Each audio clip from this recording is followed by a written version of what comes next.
खत्म करें।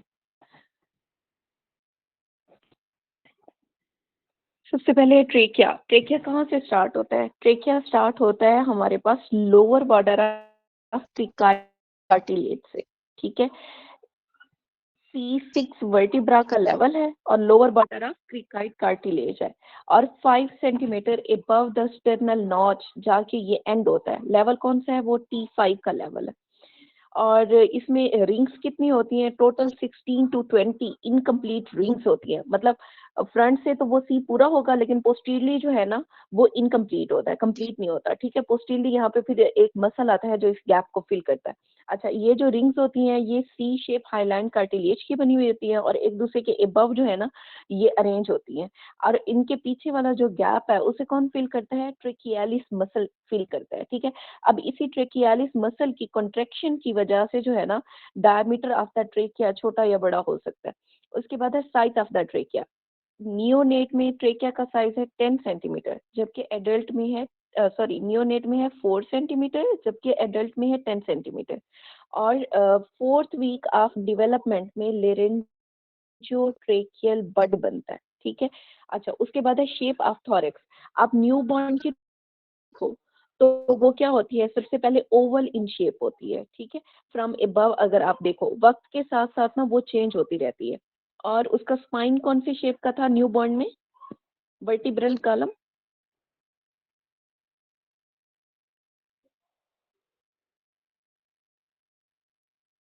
New born में वर्टिब्रल कॉलम की शेप क्या होती है बच्चों?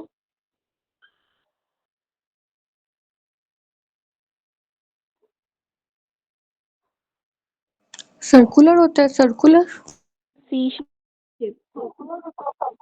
नहीं नहीं, सी शेप कल नहीं पढ़ा था हमने? C shape spine. अच्छा, नेक्स्ट देखो एपिथीलियम। जो ट्रेकिया की एपिथीलियम है वो कौन सी है? Pseudo stratified columnar ciliated, pseudo stratified columnar ciliated epithelium with the goblet cell, ठीक है। अब ट्रेकिया को दो हिस्सों में डिवाइड किया हुआ है, राइट पार्ट और उसका left part. Right and left primary bronchi पे at the superior border of fifth thoracic vertebra, मतलब T5 के लेवल पे जाके ट्रेकिया जो है वो डिवाइड हो जाता है into right and left primary bronchi. अब ये वाला लेवल कौन सा है जहाँ पे डिवीजन हो रही है? करीना का लेवल है, ठीक है। अब करीना के लेवल की इंपॉर्टेंस क्या है? ये लेवल जो है ना करीना जो है ये मोस्ट सेंसिटिव एरिया है। जो कफ रिफ्लेक्स होता है ना वो मोस्टली यहाँ पे प्रेजेंट होता है। Cough reflex generally started here with with help of clear sputum, ठीक है। अच्छा, उसके बाद है ट्रेकियोस्टमी। ट्रेकियोस्टमी का लेवल बार बार आता है, ये आपका MCQ है कि ट्रेकियोस्टमी जो है वो बच्चों में कहाँ पे करते हैं और बड़ों में कहाँ पे करते हैं। साइट ऑफ ट्रेकियोस्टमी, ठीक है। हमारे पास दो लेवल है, एक याद रखो 23, एक याद रखो 34। अब इसमें से जो बड़ा है 34 वो है एडल्ट के लिए, जो छोटा है 23 वो है हमारे पास नियोनेट के लिए। Common nerve ma'am damage excuse me, ma'am वो ट्रेकियोस्टमी। 74 है ना, वो चिल्ड्रन का लेवल है, और जो 23 है वो अडल्ट का लेवल है। अच्छा ठीक है, ये आपकी नसीम शहजाद में ऐसे लिखा हुआ है। अभी जो नया एडिशन आया आपका रफ़ीउल्लाह का उसमें चेंजिंग्स हैं। मैम मैं नसीम शहजाद की बात कर रही हूँ, मुझे रफ़ीउल्लाह का नहीं पता। ये नसीम शहजाद से लिया हुआ है। हाँ जी मैम, ये 6th ये एडिशन जो होगा है ना आपका हाँ जी मैम, ये 6th एडिशन होगा शायद आपके पास। जो 7th एडिशन है ना, उसमें सर ने चेंजेस किए हैं। चेंजिंग्स की है। अच्छा ठीक है, तो एडल्ट में क्या किया है? एडल्ट में 23 की है और बच्चों में जो है वो किया है 34। ऐसे कह रही 34 हैं हाँ आप? जी। हाँ जी मैम, ये थोड़ा उलट कर दिया है, अब ये उलट हो गया है। मैं आपको पिक्चर भेज दूंगी। चलें ठीक है ठीक है, बस फिर इसी के साथ जाए, ठीक है। अच्छा, नेक्स्ट हमारे पास है कि कॉमन नर्व डैमेज कौन सी होती है ड्यूरिंग ट्रेकियोस्टमी? तो वो है आपकी रिकरेंट लेरेंजियल नर्व, ये भी आपका MCQ है। रिकरेंट लेरेंजियल नर्व, ठीक है। अच्छा, कॉमन वेन ड्यूरिंग ट्रेकियोस्टमी कौन सी डैमेज होती है, ये भी एमसीक्यू है, इंफीरियर थायराइड वेन, ठीक है। Most common cause of heavy bleeding during tracheostomy किसकी वजह से होती है, एंटीरियर जुगुलर वेन की वजह से, ये भी आपका एमसीक्यू है। ये तीनों एमसीक्यू हैं और बार बार रिपीट हुए हैं। ट्रेकियोस्टमी कट मैम डाउन ये डेड इतने बॉडी, घूमते सॉरी हैं कि डेड आपने कैसे स्पेस जो याद है करने हैं, ना, कैसे याद नहीं करने हैं। इसमें इसे तो आपने रटाफाई करना पड़ेगा, इसमें क्या याद करने का तरीका बताऊं मैं आपको। एक नर्व डैमेज है, देखो, एक है common nerve damage during tracheostomy, तो कॉमन नर्व कौन सी है, रिकरेंट, जो बार बार आ रही है। कॉमन का मतलब यही है ना कि बार बार आना, रिकरेंट मतलब बार बार आना, ठीक है। कॉमन नर्व की बात करें, अगर कॉमन वेन की बात करें तो वो कौन सी होगी। अब देखो, ट्रेकियोस्टमी का लेवल कहाँ पे है, ऊपर आपके गर्दन वाली साइड पे ना, ठीक है। तो यहाँ पे करीब करीब क्या पड़ा हुआ है, थायराइड पड़ा हुआ है गर्दन वाली जगह पे, तो कौन सा, इंफीरियर थायराइड वेन डैमेज हो सकती है। और अगर हैवी ब्लीडिंग की बात करें तो इसे बस रट्टाफाई कर लो, एंटीरियर जुगुलर वेन होगा। अच्छा, उसके देखा अलावा आपने डेड करा दिया ना, स्पेस आपने जो है सारा वो याद कितनी करा कम दिया। होती है। चलो फिर ठीक है। ट्रेकियोस्टमी के दरमियान जो है डेड स्पेस कितनी कम होती है, 30 to 50% कम होती है, ठीक है। अच्छा, इसके अलावा ये वही लेवल है, ये करेक्ट कर लो। एडल्ट में अभी जो आपने बताया 23 और चिल्ड्रन में 34। अच्छा, नेक्स्ट है during tracheostomy one should not injure. अच्छा, ट्रेकियोस्टमी में आपने सिर्फ एक बात का ध्यान रखना है कि फर्स्ट ट्रेकियल रिंग को डैमेज नहीं करना, ठीक है। अब ये वाला जो एमसीक्यू है ना, ये मेरे टाइम पे आया हुआ था, ये इवापोरेशन वाला। During tracheostomy heat loss by, कैसे होती है, बाय द इवापोरेशन, ठीक है।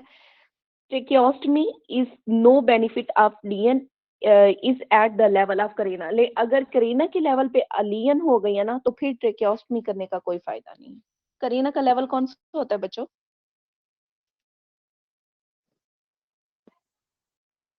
जहाँ पे वो ट्रेकिया दोनों में कन्वर्ट होता है, प्राइम वो उसमें ब्रोंकस में, प्राइमरी ब्रोंकस में मैम शायद। हाँ, तो वो लेवल कौन सा होता है, T5। T5। T5, very good, ठीक है।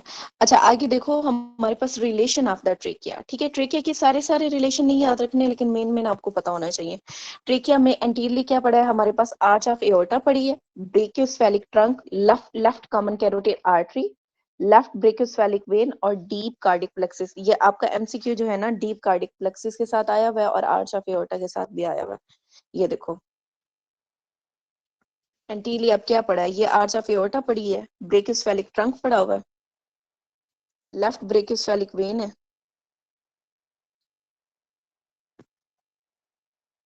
अच्छा, पोस्टीरियरली देखो, पोस्टीरियरली क्या पड़ा है हमारे पास, इसोफेगस पड़ा है, वर्टिब्रल कॉलम पड़ा है और लेफ्ट रिकरेंट लेरेंजियल नर्व पड़ी है।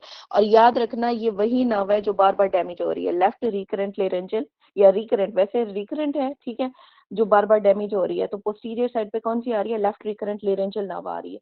अच्छा, to right lateral to the trachea क्या पड़ा है हमारे पास, राइट वेगस पड़ी है, ठीक है। ये जो थोड़े बोल्ड लेटर्स में लिखे हुए हैं ना, बस इन्हें रटाफाई कर लो। लेफ्ट लेटरल टू ट्रेकिया क्या पड़ा है हमारे पास, लेफ्ट वेगस नर्व पड़ी है, जो क्लोजेस्ट कंटेंट है इसका। अच्छा, उसके बाद है ट्रेकिया की डेविएशन दो तरह से हो सकती है, इप्सिलेटरल भी हो सकती है, कॉन्ट्रालेटरल भी हो सकती है।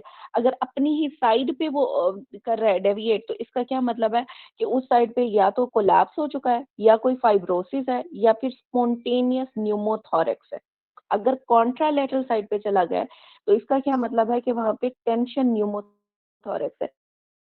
बच्चों, जो हम एक्सरे देखते हैं उसमें न्यूमोथोरेक्स कैसे मिलता है, ब्लैक ब्लैक या व्हाइट व्हाइट,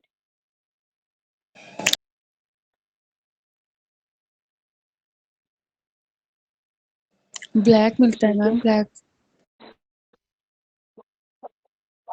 ठीक है, ठीक है। अच्छा, उसके बाद है हमारे पास blood supply of trachea. Trachea के ना दो ब्लड सप्लाई है, एक अपर 2/3 है और एक लोअर 1/3 है। जो अपर 2/3 है उसे सप्लाई करती है इंफीरियर थायराइड आर्टरी। अब देखो, ट्रेकिया जहाँ पे पड़ा है उसमें ऊपर वाली साइड आपके पास क्या पड़ा है, थायराइड, थायराइड के नीचे क्या सप्लाई कर रही है, नीचे से इंफीरियर थायराइड आर्टरी, तो वही इंफीरियर थायराइड आर्टरी उस ट्रेकिया को भी सप्लाई कर देती है, ठीक है। लोअर 1/3 पे कौन सप्लाई करता है, अब लोअर वाला जो पार्ट है वो कहाँ, थोरेक्स के साथ है, तो थोरेक्स में कौन सी कर रही है, ब्रोंकियल, तो वहां पे भी क्या करेगा हमारे पास ब्रोंकियल आर्टरी, मतलब लंग्स वाली साइड पे ब्रोंकियल आ रही है ना थोरेक्स में, ठीक है, तो इससे भी ब्रोंकियल करेगी। अच्छा, inferior thyroid artery is the branch of बाकी जी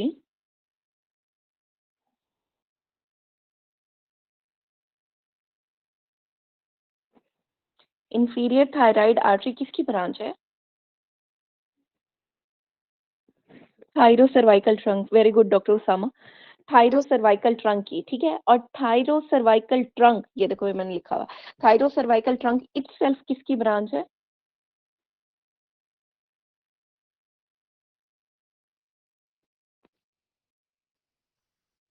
मैम सब क्लेवियन। Subclavian, very good. अभी हम सबक्लेवियन के ब्रांचेस पढ़ते हैं। ये है सबक्लेवियन आर्टरी, ठीक है। सबक्लेवियन आर्टरी के ना एक्चुअली 3 पार्ट्स हैं, first part, second part, third part. इसे विटामिन सी डी से के निमोनिक से आपने याद रखना है, विटामिन सी डी, ठीक है। फर्स्ट पार्ट से क्या आ रहा है हमारे पास? वर्टिब्रल आर्टरी, वी से। आई से क्या है हमारे पास? Internal thoracic artery. टी से क्या है? Thyro cervical trunk. अब इसी थायरो सर्वाइकल ट्रंक की जो ब्रांच है हमने पढ़ी है इंफीरियर थायराइड आर्टरी, ठीक है। अच्छा, सी विटामिन सी से क्या बन रहा है हमारे पास? सी से कोस्टो सर्वाइकल ट्रंक। और डी से क्या बन रहा है हमारे पास? Dorsal scapular artery. इस तरह से आपको पता चला कि विटामिन जो है वो फर्स्ट पार्ट की है, सी विटामिन सी जो है वो सेकंड, और डी जो है वो किसकी? थर्ड पार्ट की है। अच्छा, यहाँ पे देखो ये लिखा हुआ, फर्स्ट पार्ट से क्या आ रहा है हमारे पास? वर्टिब्रल आ रहा है, इंटरनल थोरेसिक आ रहा है, और थायरो सर्वाइकल आ रहा है, ठीक है। अब फर्दर ये थायरो सर्वाइकल ट्रंक की ब्रांचेस हैं, suprascapular, inferior thyroid and superficial cervical. अब कोस्टो सर्वाइकल है जो इसके सेकंड पार्ट की ब्रांच है, ठीक है। उसकी फर्दर 2 ब्रांचेस हैं, सुपीरियर इंटरकोस्टल और डीप सर्वाइकल। जबकि थर्ड पार्ट जो है उसे हम क्या कह रहे हैं? Dorsal scapular. अब इसके फर्दर जो है वो ट्रांसफर सर्वाइकल है, जिससे 2 मजीद ब्रांचेस निकलती हैं, डीप डिसेंडिंग ब्रांच और सुपरफिशियल असेंडिंग ब्रांच।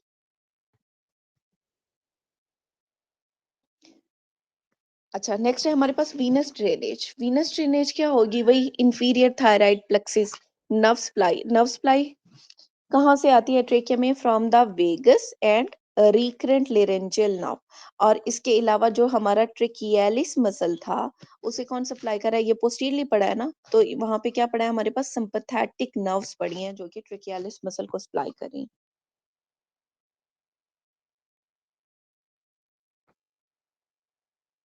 अच्छा, यहाँ पे कुछ चीजें हमें बताई हुई हैं कि सबसे ज्यादा रिब का फ्रैक्चर कौन सी जगह पे होता है? तो एंगल ऑफ द रिब पे जाके फ्रैक्चर होता है, ठीक है।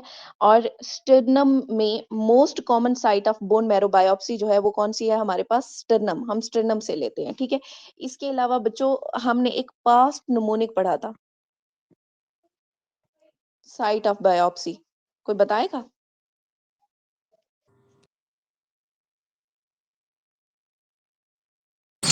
मैम ये पोस्टीरियर सुपीरियर काइलिक स्पाइन, फिर इंटीरियर सुपीरियर काइलिक स्पाइन, और इससे फिर स्टर्नम और टी से टिबिया। Very good. ये है ये बोन मैरो बायोप्सी साइट्स, ठीक है। मोस्ट कॉमन साइट कौन सी है हमारे पास? Posterior superior iliac spine. उसके अलावा इंटीरियर सुपीरियर आइलिक स्पाइन है, स्टर्नम है। एक्चुअली हमने इसका जो निमोनिक पढ़ा था वो पास्ट पढ़ा था, और एंड पे आपके पास टीबिया आता है। अच्छा, एक आता है ओबीज में, वो है वो कौन सा? A interior superior iliac spine.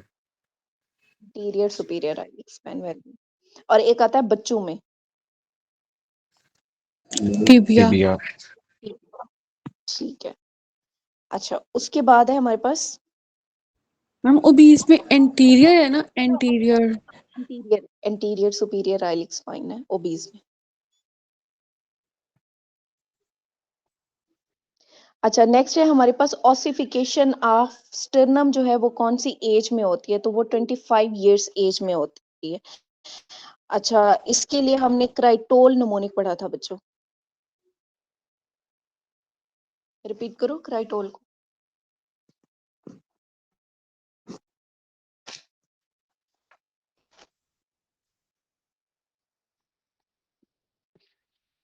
सी से कैपुचिनम फर्स्ट ईयर पे, 1 ईयर पे रेडियल हेड, 3 इयर्स पे मीडियल एपिकॉन्डाइल, 5 इयर्स पे होता है ट्रॉक्लिया 7, ओलेक्रेनॉन 9 इयर्स पे, और जो लैटरल एपिकॉन्डाइल है 11 इयर्स पे। 11 ईयर पे। और मैंने आपको ये चेंज करा के क्राइटोल क्राइटोल को क्राइट्रियोल कराया था, तो उसमें दरमियान वाला जो वर्ड है वो क्या था? 7 ईयर पे 2 थे, एक ट्रोक्लियर हो गया और दूसरा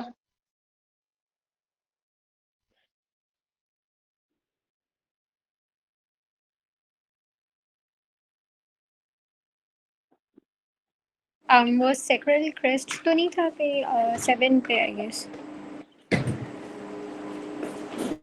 प्यूबिक रेमाई, रेमाई। ठीक है, वो भी 7 ईयर पे आता है। Ischiopubic rami, ischiopubic rami at the 7 year. अच्छा, सैक्रल बोन कब होती है fuse with the ileum?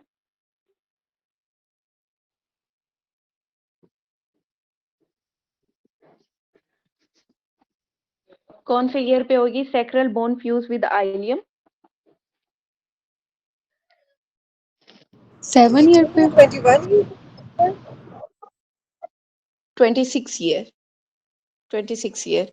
इंट्रामेम्ब्रेनस ossification किसकी होती है, कौन सी बोन की? क्लेविकल है ना मैम ये? Clavicle, good.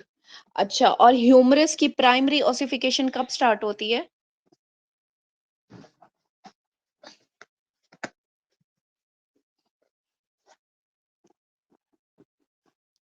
8 वीक, 8 वीक में। अच्छा, बोन विद 2 ऑसिफिकेशन सेंटर कौन सी थी? मैंडिबल और एक और भी है शायद। मैंडिबल। अच्छा,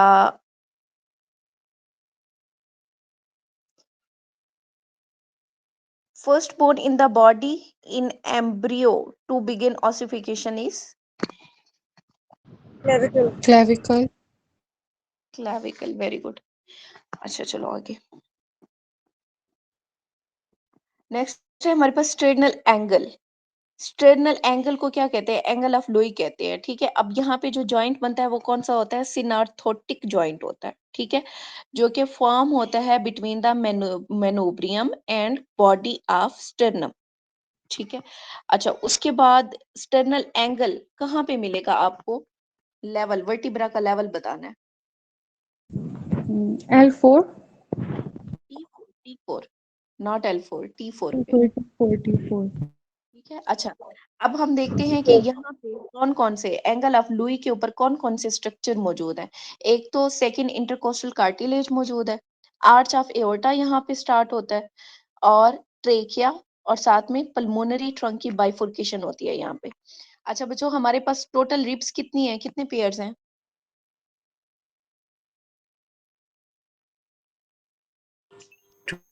12 peers।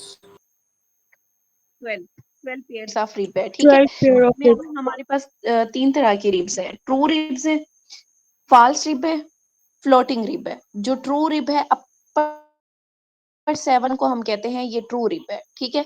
ये जो है एंटीरियरली जाके स्टर्नम के साथ अटैच होती है विद देयर कोस्टल कार्टिलेजेस। अच्छा, और उसके बाद फॉल्स रिब को कौन कौन सी है? 8, 9, 10 पेयर ऑफ द रिब्स जो है ये फॉल्स रिब है। जबकि फ्लोटिंग रिब कौन सी है? 11 एंड 12। ये पोस्टीरियरली तो अटैच होती है लेकिन एंटीरियरली इनकी कोई अटैचमेंट नहीं होती। उसके बाद आती है आपकी सर्वाइकल रिब। सर्वाइकल रिब कहाँ से बनती है? ये आपका एमसीक्यू है कि कहाँ से बनती है। फर्स्ट वो क्लेविकल से। नहीं, from the transverse process of 7 cervical vertebra, ठीक है। ये एमसीक्यू है आपका, ये लिखा हुआ है। Anterior टुबरकल of the transverse process of the 7 cervical vertebra. ये कनेक्ट होती है जाके फर्स्ट रिब के साथ बाय अ फाइब्रस बैंड, ठीक है। और वो आर्टिकुलेट करती है विद द फर्स्ट रिब, जिसकी वजह से वो प्रेशर डेवलप होता है, ठीक है, which cause pressure on the lower trunk of the brachial plexus and subclavian artery. अच्छा, उसके बाद है एंडोथोरेसिक फेशिया। एंडोथोरेसिक फेशिया क्या होता है? ये thin layer of the loose connective tissue है जो कि सेपरेट करती है पेराइटल प्लूरा को थोरेसिक वॉल के साथ। क्या है ये? Thin layer of loose connective tissue जो कि पेराइटल प्लोरा को थोरेसिक वॉल से सेपरेट कर रही होती है, ठीक है। उस ये है हमारे पास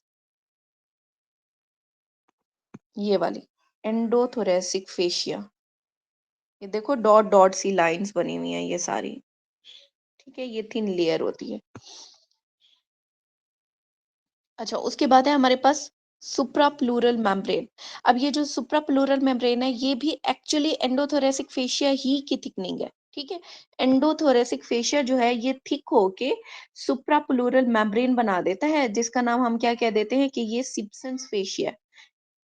सुप्राप्लूरल membrane is the thickening of endothoracic fascia, ठीक है। अच्छा, ये अटैच होती है to the internal border of the first rib and transverse process of seventh cervical vertebra. अच्छा, उसके बाद ना ये लेयर्स आती हैं आपकी थोरेसिक। अच्छा, कभी-कभी वो दे देते हैं कि हाउ मच लेयर, कितनी लेयर्स हैं, आपको फिर काउंट करनी पड़ती हैं कि कितनी है, 7 है, 8 है या व्हाटएवर, ठीक है। तो ये आपको लेयर्स का पता होगा फिर ही आप काउंट कर पाओगे। तो बाहर से अंदर की तरफ जाना है, सबसे पहले बाहर क्या होती है हमारे पास, स्किन पड़ी है, सुपरफिशियल फेशिया पड़ा है, एक्सटर्नल इंटरकोस्टल पड़ा हुआ है, इंटरनल इंटरकोस्टल पड़ा है, उसके बाद इंटरकोस्टल वेन, आर्टरी और नर्व पड़ी हैं, फिर जाके आपकी इनर मोस्ट इंटरकोस्टल पड़ा है। अच्छा, अक्सर ना ये भी आता है कि न्यूरोमस्कुलर बंडल जो है वो कौन सी दो लेयर के दरमियान है। तो ये जो न्यूरोमस्कुलर बंडल है आपका इंटरनल इंटरकोस्टल वेन, आर्टरी और नर्व, ये कौन सी दो लेयर के दरमियान आ रहा है? ये इंटरनल इंटरकोस्टल नहीं, एक इनर मोस्ट पे मैम और एक शायद वो कुछ इंटरनल करके है। हाँ जी, innermost and internal intercostal muscle के दरमियान में आ रहा है ये आपका वैन, ठीक है। अच्छा, उसके बाद क्या है आपका एंडोथोरेसिक फेशिया आता है, फिर पेराइटल प्लूरा, फिर प्लूरल केविटी आती है, फिर विजरल प्लूरा आता है और एंड पे आपका लंग आता है। ये एक्चुअली बाहर से अंदर लंग की तरफ आपने जाना है, तो ये सारी उसकी लेयर बताएंगे। ये देखो स्किन, सुपरफिशियल फेशिया। अच्छा, अगर चेस्ट वाली जगह पे ऊपर की तरफ से देखो तो थोड़े से सेरेटस इंटीरियर के मसल भी आ रहे होते हैं, लेकिन इसे आप काउंट ना करो। आगे चलो, एक्सटर्नल इंटरकोस्टल आएगा, internal intercostal, inner most inner intercostal muscle आएगा, ठीक है। उसके बाद क्या आता है, एंडोथोरेसिक फेशिया आता है, और फिर हमारा पेराइटल एंड विजरल प्लूरा आएगा, और उसके बाद आपका लंग्स आता है।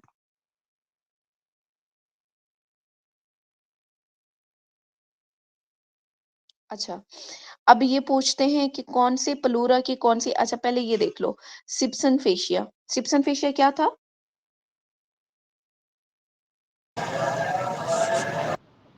मेम्ब्रेन जो थी कुछ, कौन सी मेम्ब्रेन?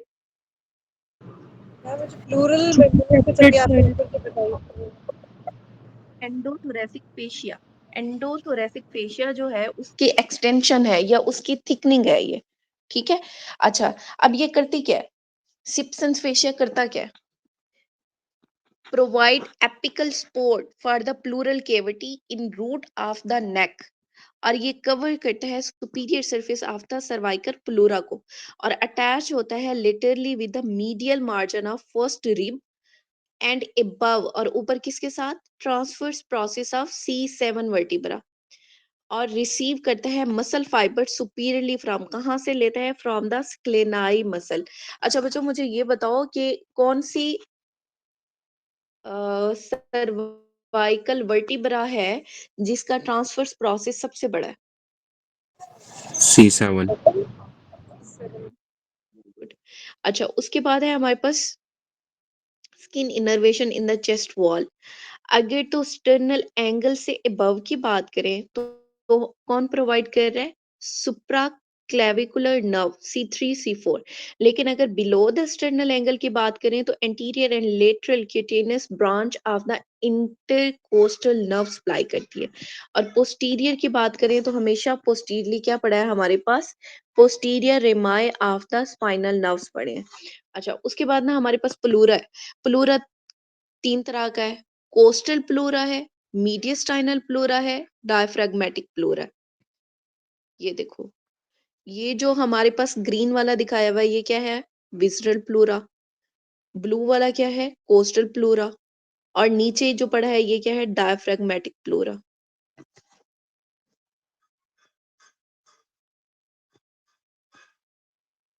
अब इनकी नर्व सप्लाई पूछते हैं। कोस्टल प्लूरा को कौन सप्लाई करेगा, कोस्टल नाम ही उसका बता रहा है कि रिब्स वाले एरिया में है, तो कौन सप्लाई करेगा, जो रिब्स वाली नर्व्स होंगी इंटरकोस्टल नर्व सप्लाई करेगी। उसके बाद है मीडियस्टाइनल प्लोरा।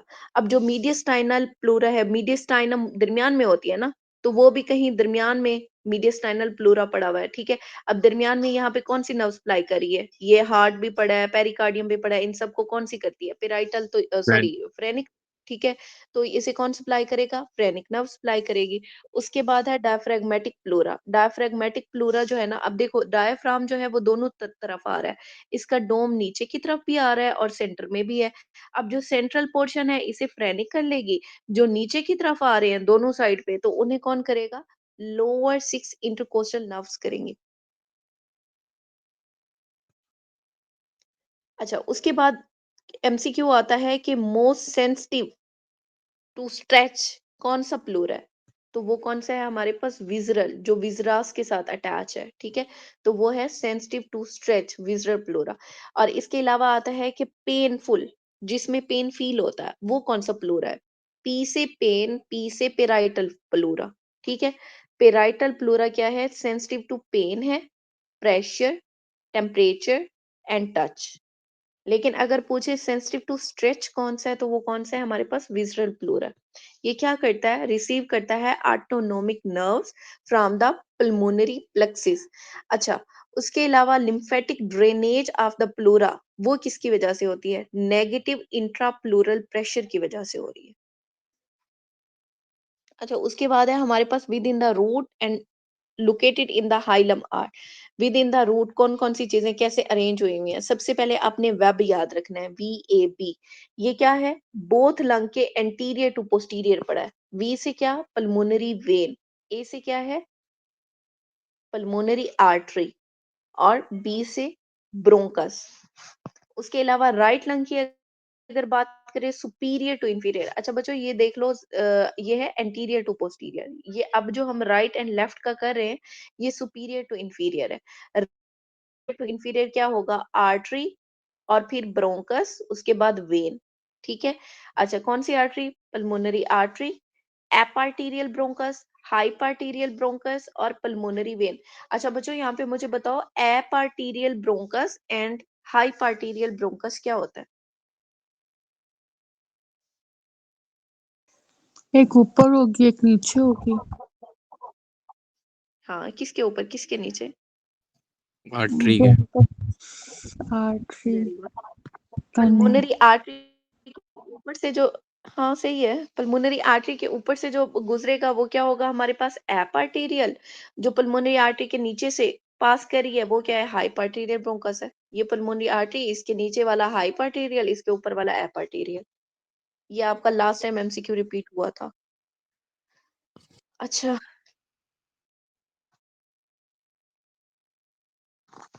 नेक्स्ट है हमारे पास, generally pulmonary artery is superior to hilum, pulmonary vein जो है वो इंफीरियर होती है, ठीक है। And bronchi are somewhat posterior in position.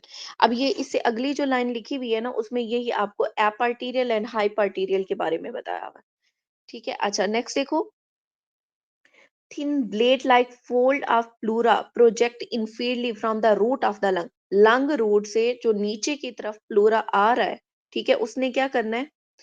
Extend from the hilum to the mediastinum, उसने बना देना है एक पल्मोनरी लिगामेंट। अब इस पल्मोनरी लिगामेंट का क्या काम है? इसने स्टेबलाइज करना है पोजीशन ऑफ इंफीरियर लोब को, और आल्सो एकोमोडेट करता है down and up translocation of structure in the root during breathing. Root कहाँ पे? रूट ऑफ द लंग पे। ये देखो, ये अरेंजमेंट है रूट ऑफ द लंग में। राइट और लेफ्ट दोनों में डिफरेंट होती है, ठीक है। तो ये जो नीचे की तरफ आ रहा है ना, ये है आपका पल्मोनरी लिगामेंट। ये देखो, ये इन्हें शो भी कराया हुआ, लेफ्ट पल्मोनरी लिगामेंट, और ये है राइट पल्मोनरी लिगामेंट। इसने इस अरेंजमेंट को मेंटेन रखना होता है।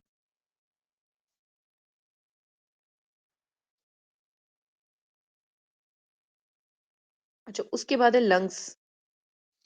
राइट लंग बड़ा होता है कि लेफ्ट लंग बड़ा होता है?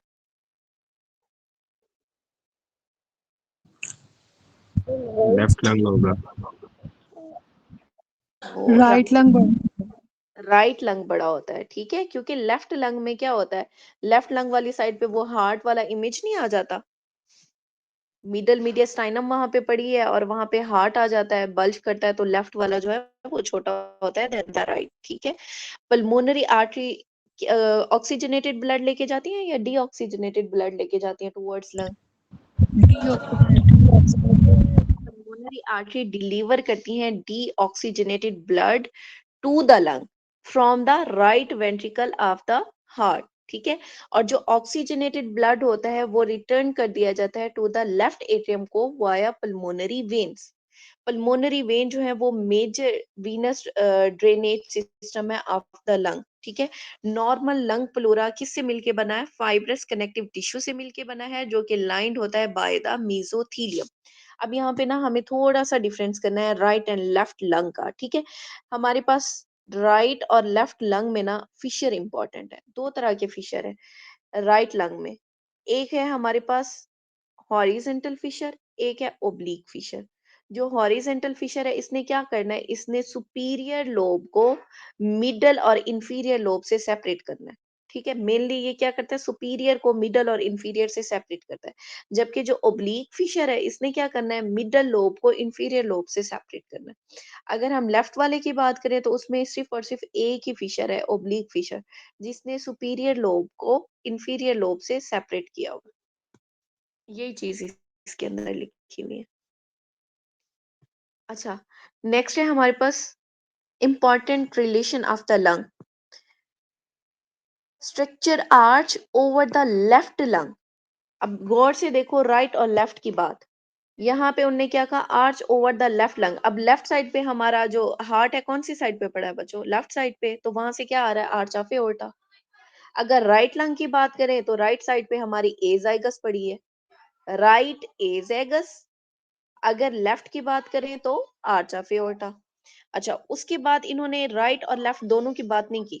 उन्होंने सिर्फ और सिर्फ कहा कि anterior to root of lung क्या है, posterior to root of the lung क्या है। ठीक है। तो इसमें ना अपनी दो चीजें याद रखनी है, एक फरारी और एक वैन। ठीक है। जो फरारी है वो हमेशा आगे चलती है, छोटी छोटी जो गाड़ियां होती हैं फरारियां होती हैं वो तेज चलती हैं देन द वैन। ठीक है। तो फरारी आगे रहेगी रूट ऑफ द लंग पे, anterior to the root of lung. Ferrari मतलब फ्रेनिक नर्व आगे, posterior to the root of lung. Right and left की बात नहीं की, सिर्फ रूट ऑफ द लंग की बात की है। ठीक है। तो वेगस मतलब वैन पीछे, फ्रेनिक आगे वैन पीछे, फरारी और वैन हो गया। राइट और लेफ्ट की अगर बात करें तो राइट साइड पे ए सेगस, लेफ्ट साइड पे क्या है हमारे पास? आर्च ऑफ एओर्टा है। अच्छा, उसके बाद है लेफ्ट रिकरेंट लेरेंजियल नर्व। अब जो लेफ्ट रिकरेंट, ये एमसीक्यू है आपका, ये भी लेफ्ट रिकरेंट लेरेंजियल नर्व क्या करती है?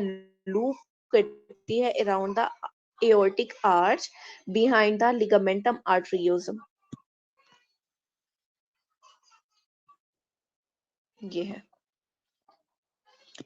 ये है लेफ्ट रिकरेंट लेरेंजियल नर्व और ये रहा हमारा लिगामेंटम आर्टरियोसम और ये है एओर्टिक आर्च।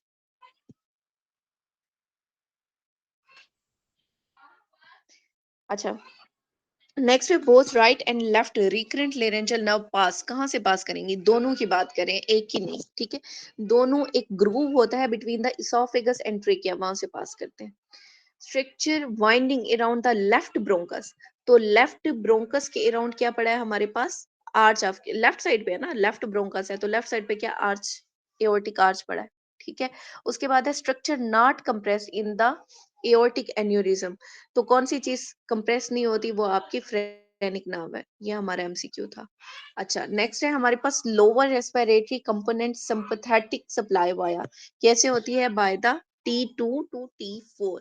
अच्छा, उसके बाद ना कुछ रिलेशन बताए हुए हैं आपको सिक्लेनाई एंटीरियर के। ठीक है। सिक्लेनाई एंटीरियर बच्चों कहाँ का मसल है?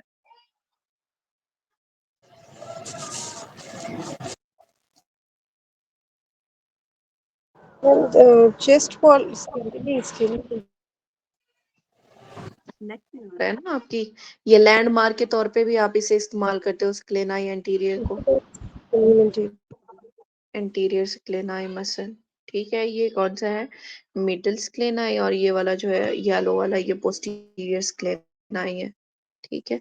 अभी हमने इसके रिलेशन देखने हैं, दो ही रिलेशन इसमें है हमें, एक एंटीरियर वाला और एक पोस्टीरियर वाला। एंटीरियर में क्या पड़ा है हमारे पास? फ्रेनिक नर्व पड़ी है ठीक है। अच्छा, और क्या है? असेंडिंग सर्वाइकल आर्टरी है, ट्रांसफर सर्वाइकल या सुप्रा स्कैपुलर आर्टरीज पड़ी हुई हैं, कैरोटिड शीथ पड़ी है, vagus, thoracic duct, lower belly of omohyoid and deep cervical क्या नोट्स पड़े हुए हैं। ठीक है, और पोस्टीरियरली क्या है हमारे पास? Second part of subclavian artery है, anterior rami of C3 to T1, costocervical trunk पड़ा है, superior intercostal and deep cervical arteries पड़ी हैं। अब इसमें आपको जो याद होना चाहिए, कैरोटिड शीथ का याद होना चाहिए, फ्रेनिक नर्व का याद होना चाहिए और थोरेसिक डक्ट का पता होना चाहिए। ये देखो, anterior to scaleni and anterior muscle क्या पड़ा है? फ्रेनिक नर्व पड़ी है, thyro cervical trunk and vagus nerve पड़ी है, सबक्लेवियन वेन पड़ी है, और scaleni anterior separate subclavian vein को किससे? फ्रॉम द सबक्लेवियन आर्टरी करता है। अब जो पोस्टीरियर रिलेशन में पड़ा है वो क्या पड़ा हुआ है हमारे पास? सबक्लेवियन आर्टरी और ब्रेकियल प्लक्सिस पड़ा हुआ है। अब यहाँ पे ब्रेकियल प्लक्सिस इंपॉर्टेंट है, किसके पोस्टीरियर है? एंटीरियर स्क्लेनाई मसल के पोस्टीरियर पड़ा हुआ है। अच्छा, नेक्स्ट है हमारे पास ब्रोंकियल ट्री। बच्चों, ब्रोंकियल ट्री जो ट्रेकिया है ना, जाके जब वो डिवाइड होता है, ठीक है, नीचे जाके इसने टोटल 23 डिवीजन्स करनी होती हैं, 23 division between the trachea and alveolar sac. Airway जो है वो डिवाइड होती है इनटू 23 डिवीजन। ये आपका एक एमसीक्यू हो गया। ठीक है, दूसरा, इसमें ना इन 23 में से 16 और 7 के दो ग्रुप्स बनते हैं। जो 16 जनरेशन है ना, ठीक है, जो 16 जनरेशन है वो क्या है? वो सिर्फ और सिर्फ कंडक्टिंग जोन के तौर पे काम करती हैं। इन्होंने क्या करना है? सिर्फ एयर को बाहर से अंदर कंडक्ट कराना होता है। जबकि जो बाकी 7 बचते हैं, ठीक है, 7 सेगमेंट, इन्होंने क्या कराना है? ये एक्ट करते हैं एज अ रेस्पिरेटरी जोन, जहां पे क्या होता है? गैसियस एक्सचेंज होती है। ठीक है, अब जो ये 16 है, इनमें कौन कौन सी चीजें शामिल है? इनमें bronchi, bronchiole and terminal bronchiole शामिल है। ठीक है, जबकि जो ये आपके 7 है, इनमें कौन कौन सी चीजें हैं? इनमें है respiratory bronchiole, alveolar duct and alveoli. अच्छा, उसके बाद आपके जो total cross sectional area of the airway है ना, वो कितना होता है? वो 2.5 सेंटीमीटर से लेके 11,800 सेंटीमीटर स्क्वायर होता है इन द एल्वियोलाई। अच्छा, नेक्स्ट आप का है अरेंजमेंट। अरेंजमेंट कैसे होती है? From above to below. Trachea divide हो जाता है दो में, दो प्राइमरी ब्रोंकस में, राइट और लेफ्ट प्राइमरी ब्रोंकस में। ठीक है, जो मेन ब्रोंकस होता है वो डिवाइड होता है into the secondary bronchus. Primary divide हो गया इनटू द सेकेंडरी ब्रोंकस। ठीक है, अब ये जो सेकेंडरी ब्रोंकस हैं, ये राइट साइड पे 3 बनते हैं, जबकि left side of the lung में 2 बनते हैं। ठीक है, उसके बाद क्या बनेगा? सेगमेंटल, फिर टर्शरी, फिर टर्मिनल। ठीक है, अच्छा, जो क्लारा सेल हैं वो कहाँ पे होते हैं? आपके इस टर्मिनल ब्रोंकस पे होते हैं। ठीक है, हर चीज, सॉरी, ब्रोंकस पे नहीं, ब्रोंक्यूल पे होते हैं। आ गया वो। अच्छा, उसके बाद क्या है हमारे पास? लोबार ब्रोंक्यूल है, फिर टर्मिनल ब्रोंक्यूल है। ठीक है, जो क्लारा सेल है वो इन्हीं टर्मिनल ब्रोंक्यूल में होते हैं। हर चीज एंड पे जाके खूबसूरत हो जाती है, तो खूबसूरत से याद रखो क्लारा। क्लारा कितना प्यारा नाम है। तो क्लारा सेल जो खूबसूरत होते हैं वो कहाँ पे होते हैं? टर्मिनल ब्रोंक्यूल के लेवल पे। ये आपका एमसीक्यू है। उसके बाद है रेस्पिरेटरी ब्रोंक्यूल। अच्छा, जो एल्वियोलर डक्ट है, इसकी एपिथेलियम के बारे में पूछते हैं कि कौन सी होती है। जितने भी रेस्पिरेटरी एपिथेलियम है ना, ठीक है, उनमें हमेशा जितना सिंपल होगी एपिथेलियम, उतना ज्यादा गैसियस एक्सचेंज होगी। अब सबसे ज्यादा सिंपल कौन सी है? या तो बहुत ज्यादा चिपटी हुई, या फिर छोटी सी गोल। गोल मतलब क्यूब की तरह। ठीक है, क्यूबाइडल। तो क्या होगा? सिंपल क्यूबाइडल होगा या फिर सिंपल स्कीमस होगा। जितना, अब देखो ना, जितना डिस्टेंस कम होगा उतना जल्दी डिफियन होगी। तो ये जितनी चिपकी हुई होगी उतना डिफियन जो है वो ज्यादा होगी। तो उसमें क्या है हमारे पास? Squamous epithelium. अच्छा, bound entirely by alveoli। alveoli produce from the, किससे प्रोड्यूस होते हैं? From their lumen and their opening are separated by. जो दो एल्वियोलाई है ना, उनके दरमियान जो ओपनिंग होती है वो सेपरेट होती है by the knob of small muscle. उन्हें हम क्या कह रहे हैं? Small smooth muscle. अच्छा, उसके बाद है एल्वियोलर सैक। एल्वियोलर सैक क्या करती है? Alveoli open into its lumen without any wall of या फिर मसल उनके दरमियान, तो वो क्या है हमारे पास एल्व्यूलर सैक है। अच्छा उसके बाद जोन ऑफ लंग है हमारे पास ना, जोन ऑफ, एक मिनट, अच्छा चलो वो आगे करते हैं। जोन ऑफ लंग जो है ना वो 3 तरह के लंग जोन है, जोन 1 2 एंड 3। अब कोई मुझे बताएगा कि किस बेस पे हमने ये जोन डिवाइड किए हैं?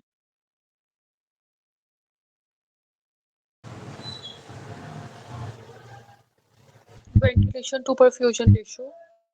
Very good. Blood pressure to perfusion ratio पे, ठीक है। जोन 1 में क्या होता है? जोन 1 है area of zero blood flow, इसमें ब्लड फ्लो नहीं होता, ठीक है। इसमें क्या है? एल्व्यूलर कैपिलरी का pressure greater than pulmonary capillary pressure है, ठीक है, जिसकी वजह से कैपिलरी जो है वो कोलैप्स रहती है और कोई ब्लड फ्लो नहीं होता। कौन सी कैपिलरी? पल्मोनरी कैपिलरी, ठीक है। अच्छा, और ये किस में होती है? It does not occur in the normal lung, तो ये किस में होगा? खास तौर पे जो हैमरेज के पेशेंट होते हैं, पल्मोनल आर्टीरियल प्रेशर फॉल करता है और हैमरेज हो जाता है, उसमें होगा। या फिर जब हाँ, उसके अलावा ये एमसीक्यू आपके पास आता है कि एक बंदा है वो ब्रेथ कर रहा है against air pressure when he blowing on the musical instrument, तो वो किसकी वजह से है? वो ये इस जोन 1 की वजह से है। अच्छा नेक्स्ट है जोन 2। जोन 2 क्या है? एरिया ऑफ इंटरमिटेंट फ्लो है। अब इसमें क्या हो रहा है? इसमें ये होता है कि सिस्टली और डायस्टली के दरमियान में आपने फर्क देखना है।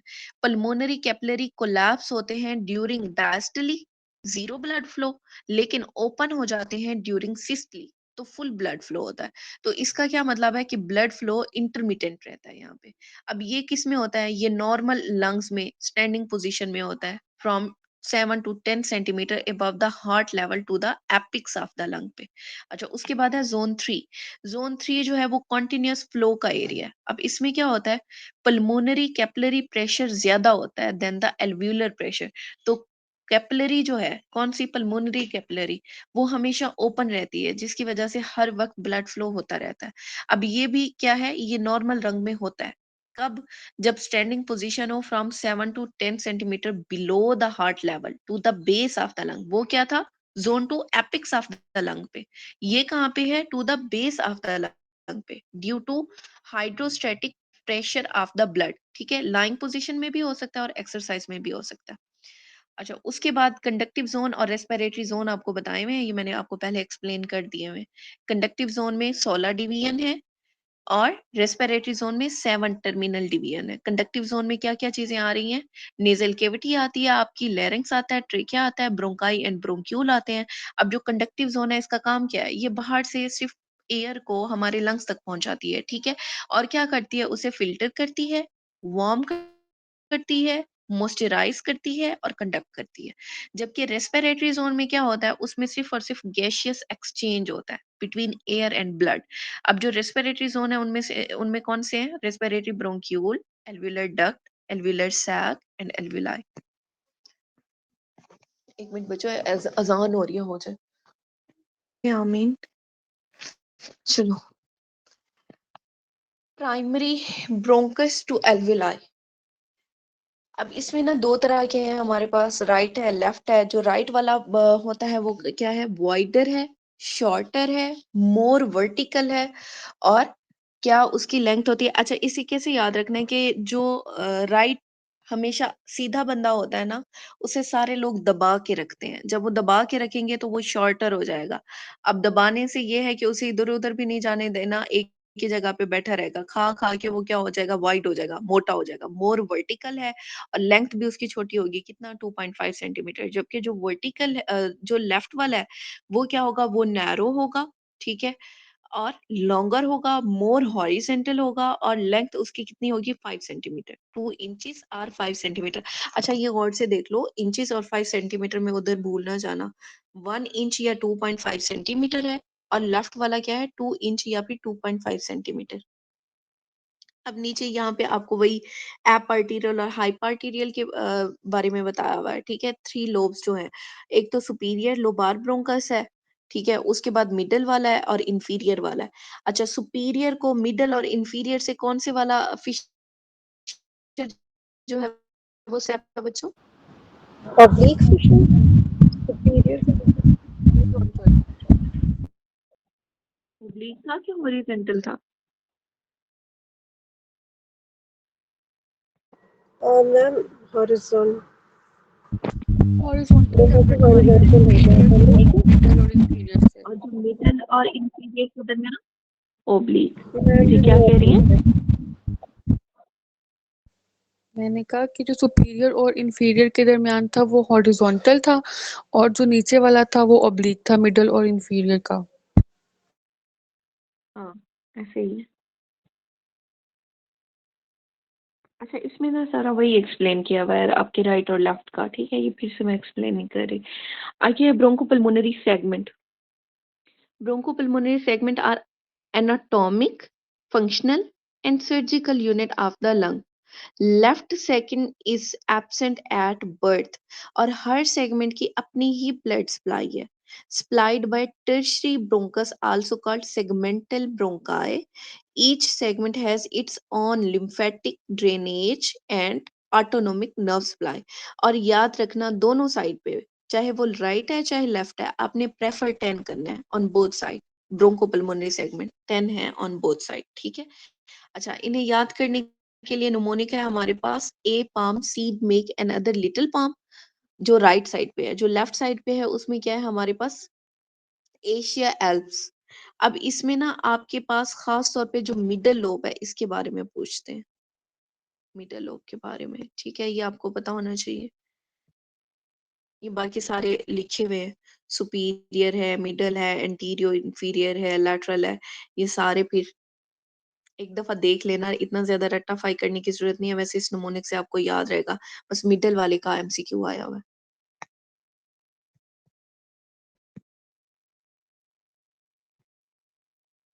देखो राइट लंग में क्या है, ए पाम नमोनिक है ना, तो इसमें क्या सुपीरियर लोब में क्या होगा, ए पी ए से एपिकल, पी से पोस्टीरियर और ए से एंटीरियर, 3 पार्ट्स हो गए, ठीक है। अच्छा ये भी पूछते हैं, इनके डिवीजन भी आपको याद होने चाहिए, सुपीरियर, मिडल और इंफीरियर में 3 to 5 राइट में, जबकि लेफ्ट में क्या होता है 4-5, ठीक है। अच्छा मिडल में क्या है हमारे पास, लैटरल एंड मीडियल। अब इसके नाम भी पूछते हैं लैटरल और मीडियल का, मिडल वाले का एमसीक्यू आया हुआ है। अच्छा उसके बाद है इंफीरियर लोब। इंफीरियर लोब में क्या होगा, सुपीरियर या apical, middle basal, anterior basal, lateral basal या फिर पोस्टीरियर बेसल। नेक्स्ट है हमारे पास लेफ्ट लंग वाला। लेफ्ट लंग में क्या आता है हमारे पास, सुपीरियर लोब है और इंफीरियर लोब है। जो सुपीरियर लोब है उसमें क्या आएगा, इंफीरियर के लिए डॉक्टर रोश निमोनिक क्या था? इंफीरियर लोब के लिए निमोनिक ये है, मेक डिसीज के अनदर लिटिल सेगमेंट्स पाम। में। स्क्रीनशॉट ले लें बेशक।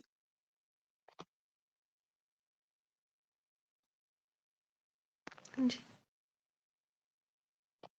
ठीक है, ये देखो ये है सीड, ये make and other little palm. Seed से superior, made medial basal, and other anterior basal, little से लैटरल बेसल और पाम से पोस्टीरियर बेसल, ठीक है।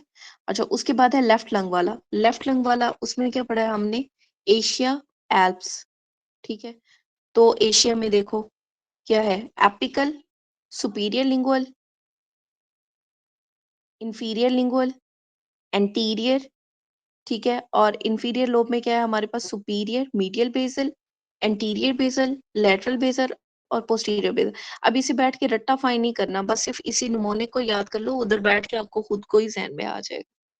सिर्फ इनकी तरतीब याद रखनी है, सुपीरियर, मिडल और इंफीरियर में 3 to 5, और लेफ्ट वाले में क्या है हमारे पास 4-5 है, बस इतना याद रखना है। अच्छा एक एमसीक्यू आया हुआ है, उसमें उन्होंने पूछा हुआ है कि लोअर, मिडल और सुपीरियर में क्या है, तो फिर 5, 2 एंड 3 आता है। जो स्टेटमेंट है ना उसे गौर से पढ़ना। मैंने समझ नहीं आया 5 to 3 वाला। उसके बाद है अच्छा मैं बताती हूँ,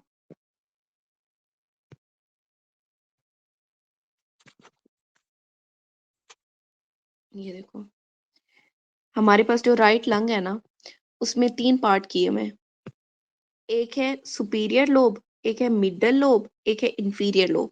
जो सुपीरियर लोब है ना उसे मजीद 3 हिस्सों में डिवाइड किया हुआ है, उसके तीन हिस्से हैं, एक है एपिकल, एक है पोस्टीरियर, एक है एंटीरियर। तो 3 से हमने क्या लिख दिया 3। जो मिडल लोब है उसके 2 हिस्से हैं, एक है लैटरल, एक है मीडियल, तो उसे हमने क्या लिख दिया 2। जो इंफीरियर लोब है उसके 5 हिस्से हैं, apical basal, medial basal, anterior basal, lateral basal और पोस्टीरियर बेसल। तो ये टोटल कितने हो गए 5। अब वो एमसीक्यू में पूछते हैं कि लंग में, राइट लंग में जो ये सेगमेंट है इनकी अरेंजमेंट सुपीरियर, मिडल और इंफीरियर लोब के लिहाज से बताएं। तो उसमें आपने लिखना होता है 3 2 5। सुपीरियर में 3, मिडल में 2, इंफीरियर में 5। ठीक है, लेकिन एक जगह पे उसने एमसीक्यू पूछा हुआ है कि राइट लंग में इंफीरियर, मिडल और सुपीरियर सेगमेंट बताओ। तो अब आप क्या कहोगे, अब फिर लिखोगे 3 2 5? No, ma'am, 5 to 3. फिर लिखेंगे 5 2 एंड 3, बस यही है। लोब यही है, ये देखो, ये 1 1 2 3, 1 एंड 2 और ये पीछे की तरफ है सारा। ठीक है, 3 आगे दिखाए हुए हैं लेकिन ये टोटल 5 है। अच्छा, नेक्स्ट है हमारे पास टर्मिनल ब्रोंक्यूल। टर्मिनल ब्रोंक्यूल में क्या होता है, हमारे पास सिंपल क्यूबाइडल एपिथेलियम है, कोई म्यूसिनस सेल नहीं है, कोई गॉबलेट सेल नहीं है, कोई कार्टिलेज नहीं है। Absence of the cartilage in the terminal bronchiole इसे डिफरेंशिएट करता है from the conducting zone which has cartilage in their wall. ये आपका एमसीक्यू है, यहाँ पे अक्सर ट्रेकिया के ऑप्शन के साथ आता होता है कि ये उसे डिफरेंशिएट करता है फ्रॉम द ट्रेकिया, कि इसमें कार्टिलेज नहीं है। Terminal bronchiole signify the end of the conductive zone. अच्छा अच्छा बच्चों, मैंने आपको बताया था क्लारा सेल कहाँ पे होते हैं? Terminal bronchial. टर्मिनल ब्रोंक्यूल पे। ठीक है, अब ये देखो, ये क्या लिखा हुआ है, कॉन्टेन क्लारा सेल। अब क्लारा सेल का क्या काम है, 2 काम है इसने, एक तो रिजर्व करना है सेल्स को, दूसरा प्रोड्यूस करना है सरफेक्टेंट आल्सो। अच्छा, उसके बाद है हमारे पास रेस्पिरेटरी ब्रोंक्यूल। रेस्पिरेटरी ब्रोंक्यूल मैंने आपको कहा था कि जितना सिंपल होगा ना उतना ज्यादा गैसियस एक्सचेंज होगी। अब ये क्योंकि रेस्पिरेटरी है, जाहिर सी बात है इसने भी गैसियस एक्सचेंज करनी है, तो इसमें क्या होगा, सिंपल क्यूबाइडल या फिर लो कोलमनर एपिथेलियम। नॉन सिलिएटेड है, डायमीटर कितना है 0.5 मिलीमीटर, और इसमें कौन सी चीजें एब्सेंट है, अब गौर से देखो, एब्सेंट की बात की है, प्रेजेंट की नहीं। ठीक है, इसमें गॉबलेट सेल नहीं होते, ग्लैंड एंड कार्टिलेज नहीं होते। उसके बाद है हमारे पास एल्वियोलाई। एल्वियोलाई किस चीज का काम करते हैं? एल्वियोलाई जाहिर सी बात है गैसियस एक्सचेंज कर रहे हैं। ठीक है, gas exchange take place at the level of alveoli. और कैसे गैस एक्सचेंज होती है? Through the simple diffusion. Alveoli में टोटल कितने होते हैं ईच लंग में? एल्वियोलाई 300 मिलियन एल्वियोलाई होते हैं इन ईच लंग। ठीक है, अब यहाँ पे प्रोलॉन्ग थेरापी, अगर प्रोलॉन्ग ऑक्सीजन थेरापी आप देते हो ना, तो उसकी वजह से क्या डैमेज हो जाता है, आपका पल्मोनरी एल्वियोलाई डैमेज हो जाते हैं, कंस्ट्रिक्शन ऑफ द एल्वियोलाई हो जाती है। ठीक है, अब यहाँ पे मोस्ट इंपॉर्टेंट एमसीक्यू, अच्छा ये भी एमसीक्यू है आपका कि prolong MCQ, sorry, prolong oxygen therapy क्या काज करती है? पल्मोनरी एल्वियोलर डैमेज काज करती है। अच्छा, दूसरा एमसीक्यू आता है स्कूबा ड्राइवर का। असेंडिंग स्कूबा ड्राइवर में क्या होता है, यही एल्वियोलाई की जो वॉल है ना वो रप्चर हो जाती है। ठीक है, alveolar surface is dry due to, किसकी वजह से ड्राई होती है? Due to negative interstitial fluid pressure की वजह से। अच्छा, उसके बाद यहाँ पे ये चीज बहुत इंपॉर्टेंट है बच्चों, pulmonary epithelium selectively take up, क्या लेती है ये? Norepinephrine and serotonin from the blood, जबकि हिस्टामिन, डोपामिन और एपिनेफ्रिन को छोड़ देती है। ठीक है, अब इसका क्या मतलब हुआ कि आपकी जो पल्मोनरी एंडोथेलियम है ये रिमूव करती है 30% नॉरएपिनेफ्रिन और 98% serotonin in single pass through the lungs. अच्छा, उसके बाद आता है आपका ब्लड एयर बैरियर, जैसे हमने ब्रेन में पढ़ा था ब्लड ब्रेन बैरियर, यहाँ पे क्या होता है ब्लड एयर बैरियर, 3 चीजों से मिलके बना है। सबसे पहले स्केमस सेल होंगे, ये जो स्केमस सेल हैं ये किससे बने होते हैं? टाइप 1 न्यूमोसाइट से मिलके बने होते हैं। दूसरा क्या है हमारे पास? बेसमेंट मेम्ब्रेन, जिसे हम क्या कह रहे हैं? Basal lamina, common basal lamina. तीसरा क्या है? यहाँ पे एक एंडोथेलियल सेल की लेयर होगी। जो कि किससे बनी है, सिंपल स्केमस एपिथेलियम से। स्केमस इसलिए है, जितना सिंपल होगी उतना ज्यादा गैसेस एक्सचेंज आसान होगी। अच्छा, उसके बाद ये आपका बच्चों एमसीक्यू है, ये बार बार एसके 18, 19, 16, 17 सब में ये रिपीट हुए। फोर्थ इंटरकोस्टल स्पेस में अगर पेनिट्रेटिंग इंजरी हो, अब गौर से देखो स्पेस की बात की गई है, ठीक है। Fourth intercostal space in left to the sternum, तो क्या होगा हमारे पास, इंटरकोस्टल मेम्ब्रेन डैमेज होगी। अगर fifth intercostal space left to the sternum हो, तो फिर वहां पे क्या होगा, इंटरकोस्टल मसल डैमेज होगा। और अगर six intercostal space to the right of the sternum, अब इनके ना ये चीजें याद रखनी है, राइट एंड लेफ्ट की, वहां पे जाके भूल ना जाना। Right side of the sternum पे क्या है, राइट एट्रियम है, राइट से राइट एट्रियम याद रखो। Left side of the sternum fifth पे क्या है, इंटरकोस्टल मसल है, और फोर्थ पे क्या है हमारे पास, इंटरकोस्टल मेम्ब्रेन आती है। अच्छा, एक और भी आता है वो पेरिकार्डियम वाला। अच्छा, नेक्स्ट है हमारे पास इंटरकोस्टल स्पेसिस। इंटरकोस्टल स्पेसिस की ब्लड सप्लाई क्या होगी, हर इंटरकोस्टल स्पेस में large single posterior intercostal artery आती है और दो स्मॉल एंटीरियर इंटरकोस्टल आर्टरी, मतलब पीछे की तरफ से एक बड़ी वाली और आगे की तरफ से दो छोटी छोटी आर्टरीज आएंगी, ठीक है। एंटीरियर इंटरकोस्टल आर्टरीज अराइज अब कहाँ से करती हैं, anterior intercostal arteries of the first six space, पहली 6 में कहाँ से आती हैं, from the internal thoracic artery. Internal thoracic artery बच्चों किसकी ब्रांच थी,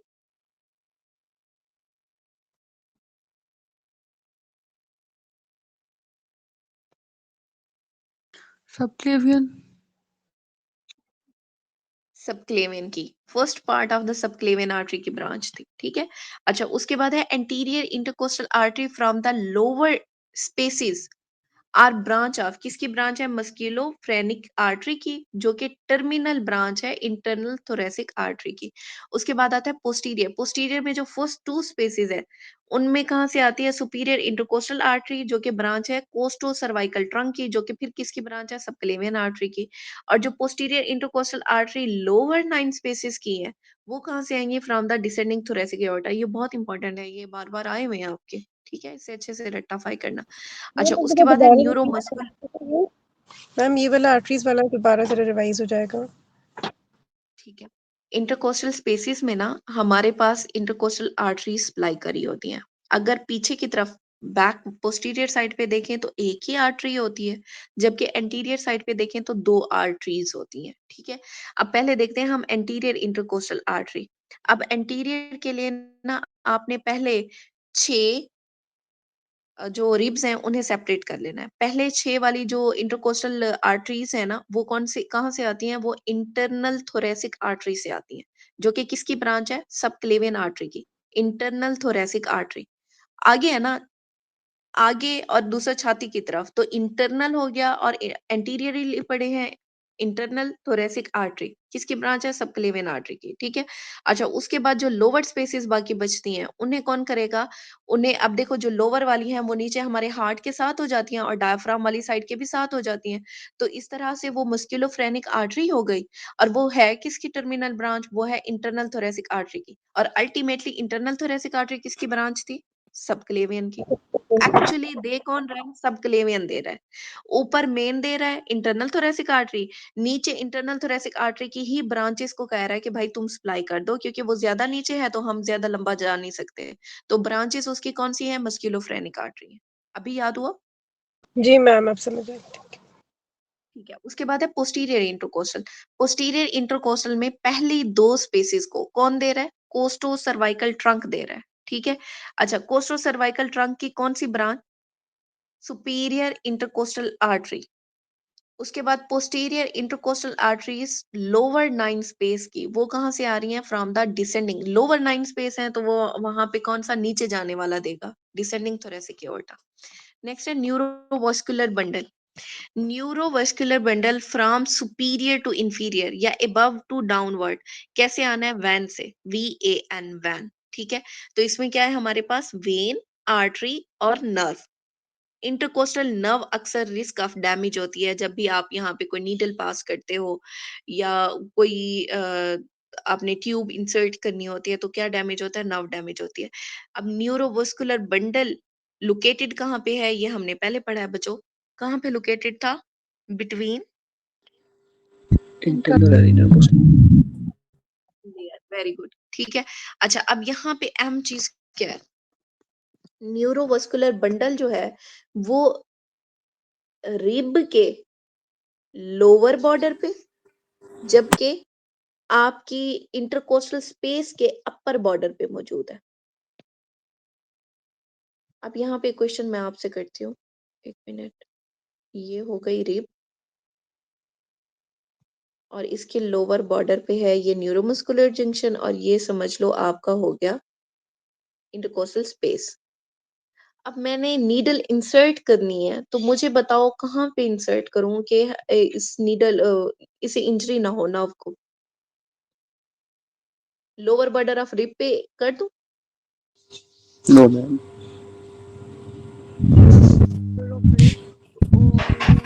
lower No, border ma'am. of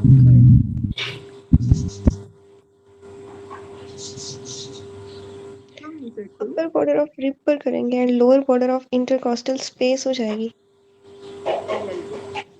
Insert needle at lower part of the intercostal space, not on the upper part of the intercostal space. ठीक है, ये आपका MCQ. अच्छा ये दोनों चीजें याद रखना, ये दोनों तरह से कंफ्यूज करके देते हैं। अच्छा उसके बाद है इंटरकोस्टल मसल, ये वॉल ऑफ थोरेसिक वॉल बनाता है प्रॉपरली। अच्छा उसके बाद है bronchial artery, bronchial artery one on right side and two on left side. Bronchial artery usually arise directly from, कहाँ से अराइज होती है, थोरेसिक एओर्टा से। सिंगल राइट ब्रोंकियल आर्टरी कहाँ से अराइज होती है, from the right intercostal artery, mostly from the third right posterior. और ब्रोंकियल आर्टरी अराइज कौन से लेवल पे होती है बच्चों, ये लेवल बहुत इंपॉर्टेंट है, T5 टू T6 वाले लेवल पे।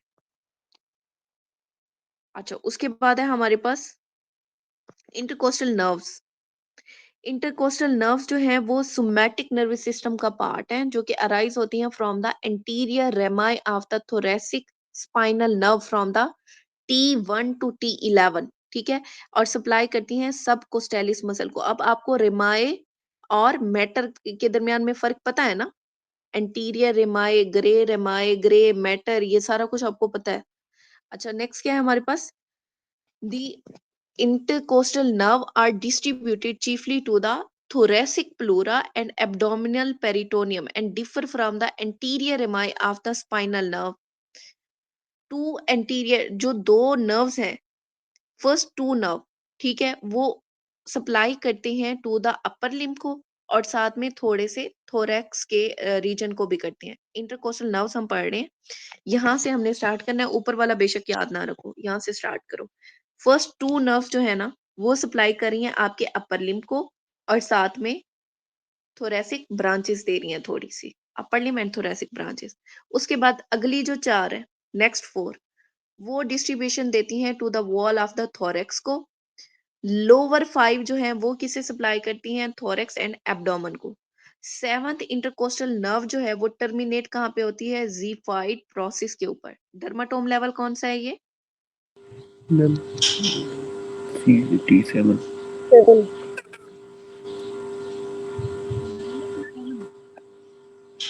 9 9 T9 at dermatome the lower border, seventh floor. जी, at lower border of the sternum, ठीक है। अच्छा उसके बाद T10 का जो लेवल है ना, ठीक है, वहां पे ही आपका 10th इंटरकोस्टल नर्व जो है वो टर्मिनेट हो रही है एट द एम्बलाइकस, एम्बलाइकस का लेवल जो है, ठीक है। उसके बाद है 12th thoracic is distributed to the abdominal wall and groin और lateral cutaneous branches of second intercostal nerve does not divide, वो डिवाइड नहीं होती into anterior and posterior branches और इनका नेम क्या है, इंटरकोस्टल नर्व। ये ना याद रखो, बस आपको ये दरमियान वाली याद होनी चाहिए। उसके बाद है intercostobrachial nerve. Intercostobrachial nerve is the lateral cutaneous branch of second intercostal nerve जो कि सप्लाई करती है स्किन ऑफ एक्सिला को। अच्छा बच्चों, आगे हमारा स्टार्ट हो रहा है मीडियस्टाइनम। अब मुझे जल्दी से बताओ, थाइमस हमने कहाँ पे पढ़ा था, कौन सी मीडियस्टाइनम में? superior mediastinum. ठीक है, तो इसका मतलब ये हुआ कि थाइमोमा मेनली कहाँ पे होगा? Anterior, anterior में.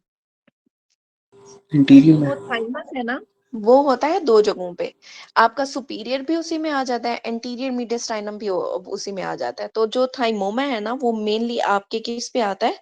एंटीरियर मीडियस्टाइनम में। ठीक है, एक्चुअली जो मीडियस्टाइनम है उसे हमने डिवाइड किया हुआ है सुपीरियर और इंफीरियर में। ठीक है, पहले मेन ये फर्ज करो, ये मीडियस्टाइनम है, इसे दो में हमने डिवाइड किया, ये हो गई सुपीरियर, ये हो गई इंफीरियर।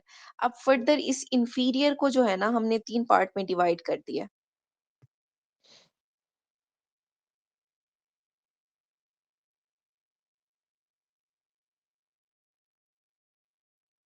ये वाली इंफीरियर को हमने फर्दर थ्री पार्ट्स में डिवाइड किया है। ठीक है, एंटीरियर, मिडल एंड पोस्टीरियर में। अच्छा, अब ये जो मीडियस्टाइनम है, ये मेनली स्टार्ट कहाँ से हो रही है? ये इमेजिनरी प्लेन है जो कि पास हो रहा है फ्रॉम द स्टर्नल एंगल। आगे स्टर्नल एंगल और पीछे हमारी फोर्थ थोरेसिक वर्टिब्रा। ठीक है, इंफीरियर मीडियस्टाइनम जो है वो फर्दर सब डिवाइड हो जाती है इन द मिडल मीडियस्टाइनम, एंटीरियर मीडियस्टाइनम और पोस्टीरियर मीडियस्टाइनम। अब सबसे हम पहले देखते हैं सुपीरियर मीडियस्टाइनम। अब स्टार्ट कहाँ से हो रही थी? From the posterior part of the manubrium या मेनोब्रोस्टर्नम। ठीक है, and to the fourth thoracic vertebra, वहां से स्टार्ट हो रही थी ना। बस आपको इसका लेवल पता होना चाहिए, ये कहाँ पे है। और दूसरा, ये दरमियान में ये खच पढ़ने की जरूरत नहीं है, बस इधर देख लो कि मेजर जो स्ट्रक्चर है वो कौन कौन सी है। मेजर स्ट्रक्चर में,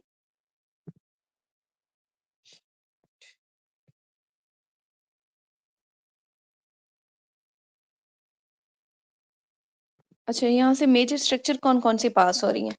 सबसे पहले है हमारे पास thymus, right and left brachiocephalic vein, superior vena cava, arch of aorta, vagus nerve, trachea, oesophagus, phrenic nerve, left recurrent laryngeal nerve और थोरेसिक डक्ट, ये पास हो रही है। उसके बाद है मिडल मीडियस्टाइनम। जो मिडल मीडियस्टाइनम है, मिडल उसका नाम ही बता रहा है कि ये सेंटर में होगा। तो कहाँ पे है? Centrally located in the thoracic cavity. और इसमें क्या है? हमारे पास पेरिकार्डियम है, इट कंटेन पेरिकार्डियम, हार्ट। ठीक है, मिडल में हमारा दिल कहाँ है? दरमियान में है ना, तो मिडल में पेरिकार्डियम है, हार्ट है, ओरिजिन ऑफ ग्रेट वेसल यहाँ से हो रही है, and various nerves and smaller vessels. अब यहाँ पे जो सिस्ट है वो मोस्ट कॉमन होती है इन द मिडल मीडियस्टाइनम। उसके बाद है एंटीरियर मीडियस्टाइनम। एंटीरियर मीडियस्टाइनम, इसमें major portion of the thymus. अब अगर आपके पास एमसीक्यू आ जाए थाइमस का, पूछें कि कहाँ पे है, सुपीरियर का ऑप्शन भी हो और एंटीरियर का ऑप्शन भी हो, तो anterior is greater than superior आपने चूज करना है। ठीक है, जो मेजर पार्ट ऑफ थाइमस है वो कहाँ पे होता है? आपके एंटीरियर में। Also present a fat connective tissue, lymph node, mediastinal branches of internal thoracic vessel और sternopericardial ligament, जो कि पास होता है from the posterior surface of body of sternum to the fibrous pericardium. Infection, हाँ ये चीज बहुत इंपॉर्टेंट है, ये आपका एमसीक्यू आया हुआ है। इन्फेक्शन प्री ट्रेकियल फेशिया से स्प्रेड करता है to the anterior mediastinum. From pretracheal fascia can spread to the anterior mediastinum. ठीक है, और most common tumour of the anterior mediastinum कौन सा होता है? वही थाइमस का, थाइमोमा। नेक्स्ट है पोस्टीरियर मीडियस्टाइनम। लोकेशन वगैरह इतना नहीं पूछते, बस आपको पता होना चाहिए स्ट्रक्चर कौन सी पास कर रही है यहाँ पे। अच्छा, ये जो पोस्टीरियर मीडियस्टाइनम है ना, ये लेटरली कहाँ तक होता है? Mediastinal part of the parietal pleura तक होता है, दोनों साइड पे। ठीक है, इसमें से जो मेजर स्ट्रक्चर पास कर रही है वो है डेट्स, DATES। डी से डिसेंडिंग एओर्टा, इसका एमसीक्यू आपके पास आया हुआ है।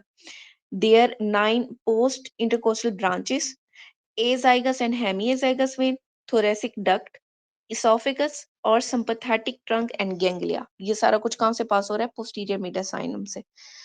अच्छा, उसके बाद most common tumour in the posterior mediastinum कौन सा है? न्यूरोजेनिक ट्यूमर है। मोस्ट कॉमन मीडियस्टाइनल मास कौन सा है? वो भी न्यूरोजेनिक ट्यूमर है। Most common mediastinal mass in children, वो भी क्या है? न्यूरोजेनिक ट्यूमर है। Most common malignant mass in the mediastinum, वो क्या है? वो लिम्फोमास है। और most common anterior mediastinal mass कौन सा है? वो है आपका लिम्फोमा, सॉरी थाइमोमा। अच्छा, उसके बाद ना आपके कुछ ब्रीदिंग मसल्स हैं। इंस्पायरेशन है, एक्सपायरेशन है। जो इंस्पायरेशन है ना हमारी, उसमें थोड़ी आपकी एटीपी यूज होती है, एक्टिव प्रोसेस है, ठीक है। इसमें दो तरह के साइकिल होते हैं, एक क्वाइट ब्रीदिंग है और एक एक्सरसाइज में जो आप ब्रीदिंग करते हैं।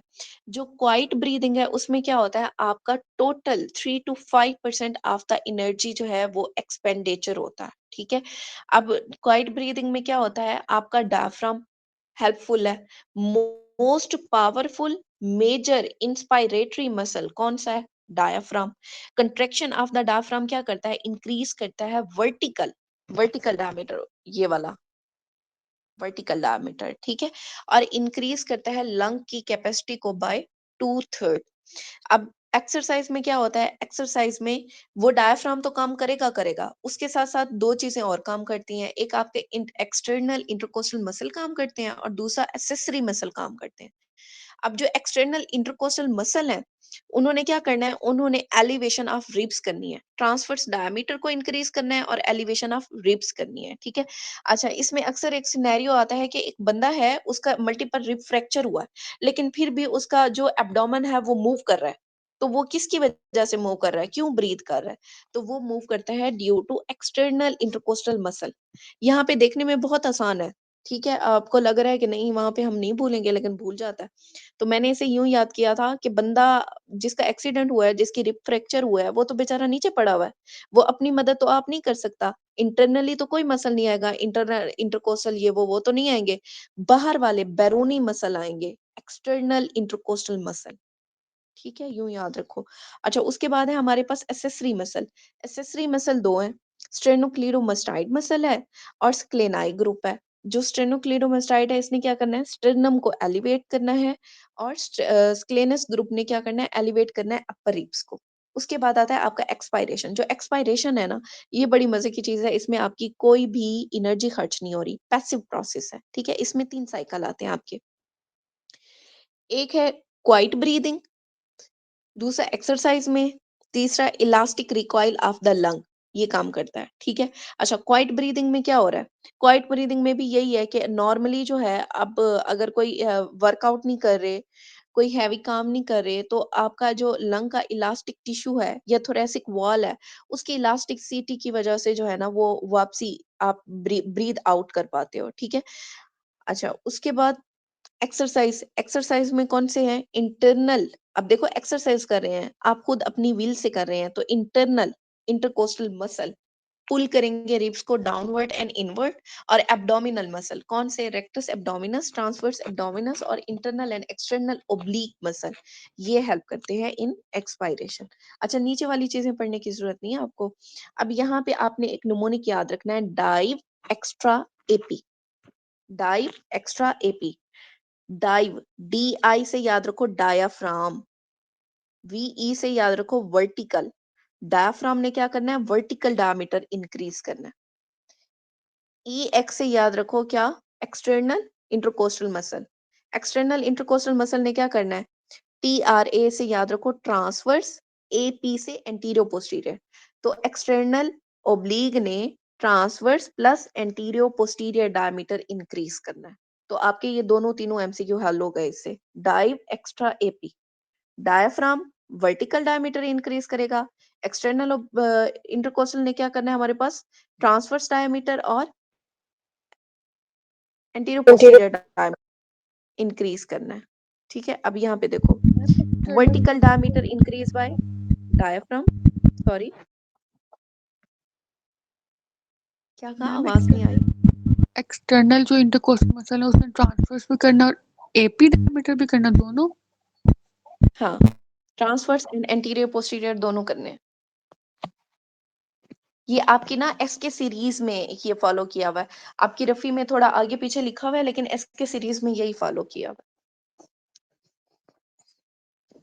है। शायद मैंने न्यू 14 वाली नहीं देखी, अगर उसमें करेक्ट किया हुआ हो तो वेल एंड गुड, लेकिन 13 वाली में आगे पीछे था।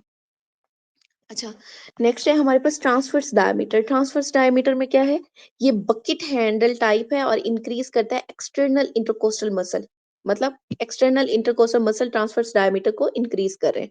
उसके बाद है एंटीरियर पोस्टीरियर डायमीटर। इसमें जो है हैंड पंप हैंडलिंग है, और ये भी इंक्रीज कैसे होता है, by the external intercostal muscle. तो ये वही है नमोनिक जो मैंने आपको कराया हाई यील्ड में, ठीक है। अच्छा, नेक्स्ट है बच्चों डायफ्राम। कोई मुझे बताएगा डायफ्राम कहाँ से बनता है?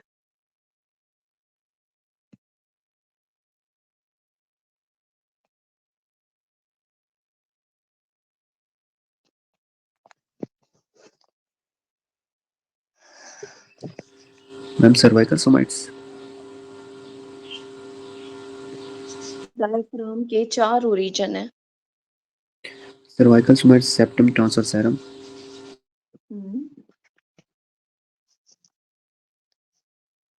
Four different sources of development of diaphragm: septum transversus, paired pleuroperitoneal membrane, यहाँ पे साथ लिख लो,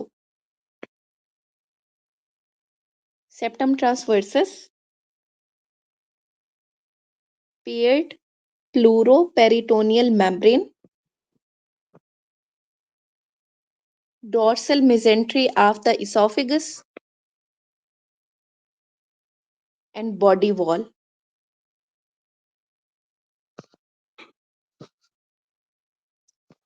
अच्छा, डायफ्राम है क्या मस्कुलर? सेकंड वाला Paired pleuroperitoneal membrane.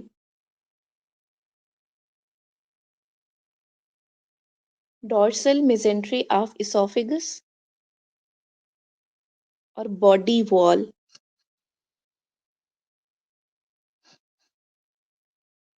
अच्छा, डायफ्राम है क्या? डायफ्राम थिन मस्कुलो टेंडिनस स्ट्रक्चर है that fill the inferior thoracic aperture and separate करता है thoracic cavity को abdominal cavity से। अब ये पेरिफेरली अटैच किससे होगा? सबसे पहले आपका ज़िफाइड प्रोसेस ऑफ द स्टर्नम पे जाके अटैच होता है, उसके बाद coastal margin of the thoracic wall, end of rib, कौन सी 11th एंड 12th रिब, और ligament that span across the structure of posterior abdominal wall और vertebra of the lumbar region. Innervate कौन करता है हमारे डायफ्राम को? 2 इनर्वेशन है, एक मोटर है, एक सेंसरी है। जो मोटर इनर्वेशन है वो कौन करेगी? वो फ्रेनिक नर्व करेगी, C3-4।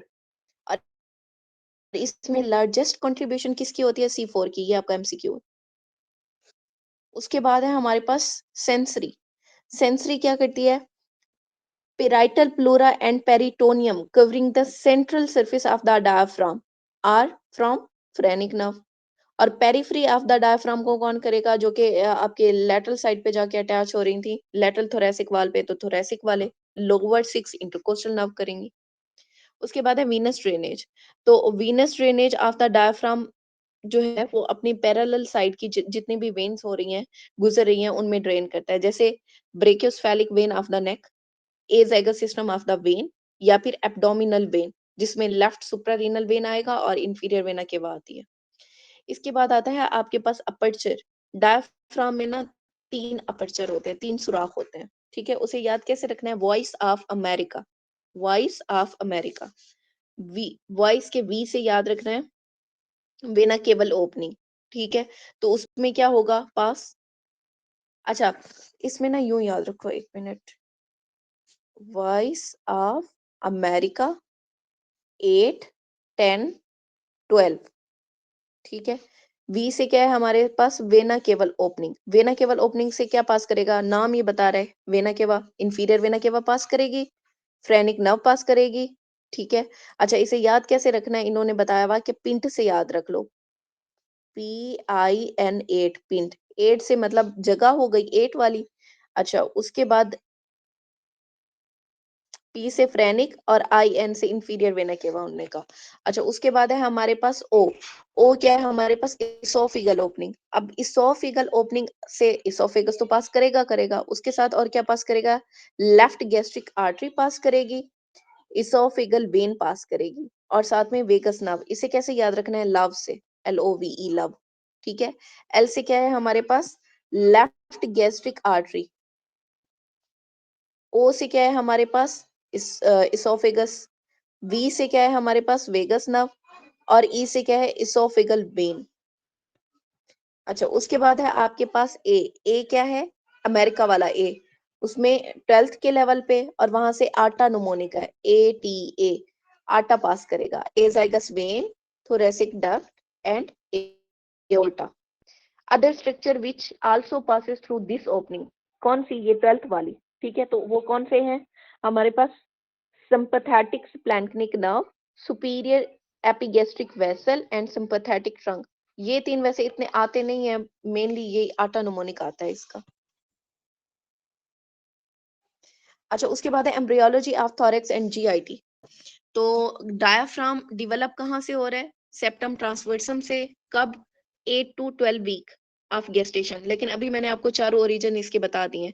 Physiological hernia is 90 degree counter clockwise, जो कि कब होता है? 4 to 6 वीक। ये आपका MCQ आता है, फिजियोलॉजिकल हर्निया कितने वीक पे होता है? 4 to 6 वीक पे। किस में होता है? काउंटर क्लॉकवाइज में। अच्छा, उसके बाद है कंजेनिटल डायफ्रैग्मेटिक हर्निया। अब देखो, कंजेनिटल डायफ्रैग्मेटिक हर्निया मतलब बाय बर्थ है, ठीक है। तो बाय बर्थ इसका मतलब डायफ्राम के बनने में ही कोई मसला था जिसकी वजह से ये हर्निया हुआ। तो किस में मसला हुआ? वो जो दूसरी लेयर मैंने आपको बताई है, पेयर्ड प्लूरोपेरिटोनियल मेम्ब्रेन, जिससे डायफ्राम बन रहा था। ठीक है, अब उसी का फेलियर हो गया, caused by failure of pleuroperitoneal membrane to develop or fuse with each other। अब समझ आई? इट इज एसोसिएटेड विद, किसके साथ एसोसिएटेड है ये? With lung aplasia.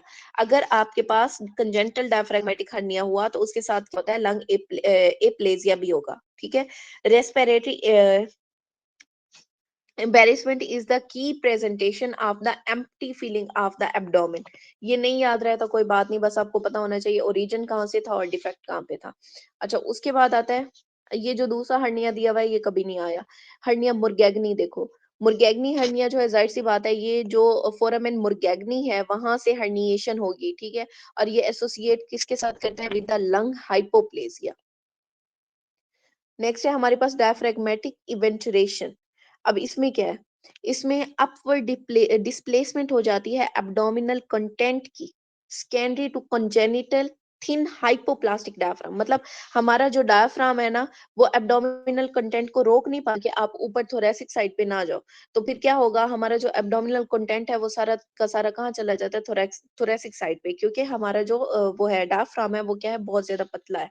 It is due to incomplete muscularization of the diaphragm, failure of muscular development of all part of the diaphragm, complete almost always on left side, while partial is common on the right side। अगर completely absent है तो वो left side पे ज्यादा common होता है, अगर partial है तो वो कौन सी side पे होगा? right side पे ज्यादा होता है। अच्छा बच्चों, उसके बाद ना आपको दो डिफरेंस बताए मैं, ओम्फेलोसील के और गेस्ट्रोस्केसिस के। अब ओम्फेलो का वर्ड देखो, ओ से शुरू हो रहा है। ओ मतलब आपका बेली बटन, बेली बटन मतलब आपका अम्बलाइकस। अब जो अम्बलाइकस रीजन से बाहर निकलेगा वो क्या होगा? आपका ओम्फेलोसील होगा। जो अम्बलाइकस के लेटरली निकलेगा वो क्या होगा? आपका गैस्ट्रोस्केसिस होगा। ठीक है, गैस्ट्रोस्केसिस में देखो यहाँ पे कोई कवरिंग नहीं है, खाली यूं यूं यूं करके आपको इंटेस्टाइन दिखाई हुई है। ठीक है, जबकि जो ओम्फेलोसील है इसमें क्या है? इसमें अम्बलाइकल कॉर्ड भी मौजूद है एट द एपिक्स, ठीक है, और कवरिंग भी मौजूद है। और यही बस आपके MCQ इसी के ऊपर ही आते हैं। Omphalocele is caused by opening in the middle of the abdominal wall at the belly button। ठीक है, बस आपने ना ओम्फेलोसील के ओ से बेली बटन याद रखना है। स्किन, मसल, फाइब्रस टिश्यू इसमें मिसिंग है, और इंटेस्टाइन स्पिल या हर्निएट करती है थ्रू दिस ओपनिंग, लेकिन कवर्ड होती है with the track. Umbilical cord जो है इसके सेंटर में अटैच होती है। Omphalocele commonly occur along with the other birth defect. कौन कौन से, जैसे आपका कोई हार्ट डिफेक्ट हो गया, किडनी का डिफेक्ट हो गया, स्पेसिफिक जेनेटिक सिंड्रोम जैसे डाउन सिंड्रोम, ट्राइसोमी 18 या फिर ट्राइसोमी 13 वगैरह के साथ ये प्रेजेंट करती है। जबकि गैस्ट्रोसियासिस में क्या होता है, ये एबनॉर्मल ओपनिंग है इन द एब्डोमिनल वॉल, और गैस्ट्रोसियासिस दी ओपनिंग इज नियर, कहाँ पे, बेली बटन के पास होगी, बेली बटन के ऊपर नहीं होगी, ठीक है। और इसमें कोई भी थिन सैक नहीं होती, और occur due to defect in failure of lateral fold closure की वजह से, मतलब वो फेलियर हो गया लैटरल फोल्ड का क्लोजर। अच्छा, उसके बाद है हमारे पास इम्परफोरेट एनस। इम्परफोरेट एनस जो है टाइप ऑफ एनोरेक्टल मैलफॉर्मेशन है, किसकी वजह से, due to descent of urorectal septum. Anorectal malformation associate कर सकता है बाकी एबनॉर्मेलिटीज के साथ भी, जैसे एसोफेगल एट्रेरिया हो गया या फिर कार्डिक एनोमलीज हो गई। उसके बाद है रोटेशन ऑफ मिड गट, ये आपने एम्ब्रियो में वैसे पहले पढ़ी हुई है, ठीक है। तो मिड गट लूप जो है ना वो दो साइड पे रोटेट करता है, क्रेनियल लिम्ब भी, इसका कॉर्डल लिम्ब भी। मिड गट लूप रोटेट किसके अराउंड करता है, ये आपका एमसीक्यू है, किसके अराउंड रोटेट करता है, तो किसके अराउंड करता है, सुपीरियर मेसेंटेरिक आर्टरी के। अच्छा, एक और आता है कि horseshoe shape kidney ascend नहीं करती due to which artery, inferior ये दो mesenteric, आर्टरीज के एमसीक्यू आते हैं, सुपीरियर मेसेंटेरिक और, वेरी गुड, और इंफीरियर मेसेंटेरिक। तो जो इंफीरियर होता है ना वो कभी आपको असेंड ऊपर की तरफ नहीं बढ़ने देता, तो वो इंफीरियर, और ये जो मिड गट लूप के साथ आ रहा है ये है सुपीरियर। इन दोनों को आपस में बच्चों मिक्स ना करना, सुपीरियर को इंफीरियर, इंफीरियर को सुपीरियर ना बना देना। Midgut loop rotate first, कब रोटेट होता है, at the 90 degree to bring the cranial limb to the right, और कॉर्डल लिम्ब कहाँ पे चला जाएगा, टुवर्ड्स द लेफ्ट, ठीक है। और रोटेशन काउंटर क्लॉकवाइज कंप्लीट होती है एट 270 डिग्री। अच्छा, नेक्स्ट है हमारे पास कुछ लैंडमार्क इंपॉर्टेंट बताए हुए हैं। एक है मिड एक्सिलरी लाइन। जो मिड एक्सिलरी लाइन है ना वहां पे आप तीनों लोब ऑफ लंग जो है वो ऑस्कल्टेट कर सकते हो। मिड एक्सिलरी लाइन में 3 lobe of lung can be auscultated, ठीक है। अच्छा, इसके अलावा मिड एक्सिलरी लाइन में ही आप क्या कर सकते हो, लीवर की बायोप्सी ले सकते हो, लेकिन कौन सी साइड पे, between 7th and 8th intercostal space at the mid axillary line, आप जो है लिवर बायोप्सी ले सकते हो बिटवीन 7th and 8th। अच्छा, नेक्स्ट है हमारे पास टेंशन निमोथोरैक्स। टेंशन निमोथोरैक्स में भी आपने क्या करना होता है, मिड क्लेविकुलर लाइन में in second intercostal space needle insert करनी है, वो थी ऊपर मिड एक्सिलरी, ठीक है। अब हम क्या पढ़ रहे हैं, मिड क्लेविकुलर लाइन। तो अगर टेंशन निमोथोरैक्स हो गई है, इमरजेंसी ट्रीटमेंट आपने देना है, तो आपने क्या करना है, नीडल इंसर्ट करनी है in the mid clavicular line in the second intercostal space, ये आपका एमसीक्यू है। और ये लिवर बायोप्सी वाला भी आपका एमसीक्यू था, ठीक है। अच्छा, लिवर बायोप्सी वाले को पता है कैसे याद रखना है, कि लिवर बायोप्सी आप जब लेंगे तो आपको पासिंग मार्क्स चाहिए, तो 78% पासिंग मार्क्स आपको चाहिए लिवर बायोप्सी के लिए। जो हमारा सीपीएसपी का क्राइटेरिया है ना 75% वाला, उसे 75 नहीं, आप 78% याद रखो। अच्छा, followed by insertion of chest tube. Chest tube भी डाल सकते हैं, ठीक है, एंटीरियर एक्सिलरी लाइन में, लेकिन कहाँ पे, in the 5th intercostal space. Chest tube डालनी है तो 5th इंटरकोस्टल स्पेस, अगर खाली नीडल इंसर्ट करनी है तो 2nd इंटरकोस्टल स्पेस। उसके बाद है आपका पेरिकार्डियोसेंटेसिस। तो इसमें नीडल जो है वो इंसर्ट होती है in the pleural cavity through 5th intercostal space left to the sternum, ये है।